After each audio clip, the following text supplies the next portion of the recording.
Naam, huu ni mzunguko wa barabara maarufu kama roundabout unaoziunganisha barabara za kuelekea Dodoma, Iringa, Dar es Salaam na Morogoro mjini. Mzunguko huu mkubwa kabisa katika historia ya Tanzania upo hapa eneo la Msamvu mkoani Morogoro. Na unayemwona hapo ni kamanda wa polisi mkoa wa Morogoro, Sakap Alex Mkama, akiongoza magari yaliyotengeneza foleni kubwa kabisa. Si kutokana na wingi wa magari hayo, bali ni tabia za madereva kushindwa kujisimamia na kushindwa kujiongoza katika maeneo ambayo hayana askari au taa za kuongozea magari.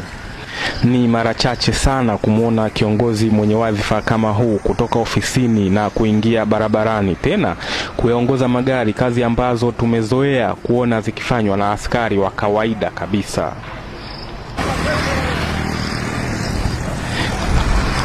Nikimnukuu kamanda Mkama, amesema alikuwa kwenye safari zake za kawaida katika kutekeleza majukumu yake, lakini alipopita eneo hili alikuta msongamano mkubwa wa magari, jambo ambalo likamlazimu kuegesha gari lake na kuingia barabarani ili aweze kupunguza msongamano huo, na amefanikiwa kwa kiwango kikubwa.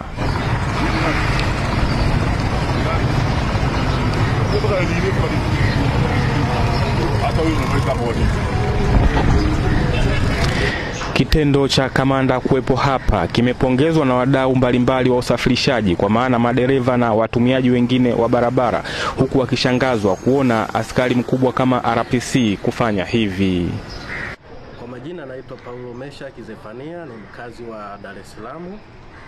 Niko mkoa wa Morogoro hapa.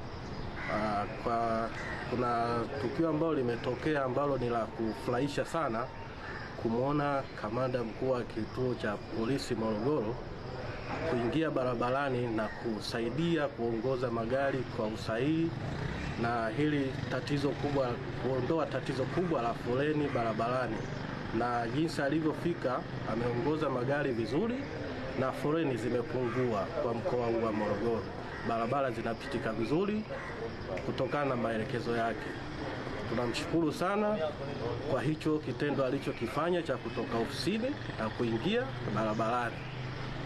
Tofauti na vile tulivyozoea, labda wengine wanakuta wamekaa ofisini, huyu amefanya kitendo hiki kwa ajili ya kutoa mfano kwa viongozi wengine waweze kusaidia kutatua hizi foleni za barabarani. Kwa majina anaitwa Judith John. Nilikuwa napita hapa Msamvu, nilimkuta RPC wa mkoa wa Morogoro yuko anaongoza magari. Aisee, ni kitendo ambacho cha kushangaza sana. Yaani kwa mtu mkubwa kama huyu anaonyesha mfano sana. Amekuja hapa anaongoza magari. Aisee, Mungu akubariki sana, tunashukuru. Kitendo cha yeye kuja hapa kimefanya, kwanza kulikuwa na foleni kubwa sana, lakini kwa kitendo cha yeye kufika hapa kimerahisisha, foleni imepungua, kwa hata sisi wasafiri tumeweza kusafiri kwa haraka sana. Kutokea hapa Morogoro, mimi ni ripota wako Kasim Akida. Kupata taarifa kama hizi, usiache kutembelea mitandao yetu ya kijamii, Instagram, Facebook, X pamoja na YouTube kwa jina la Police Tanzania.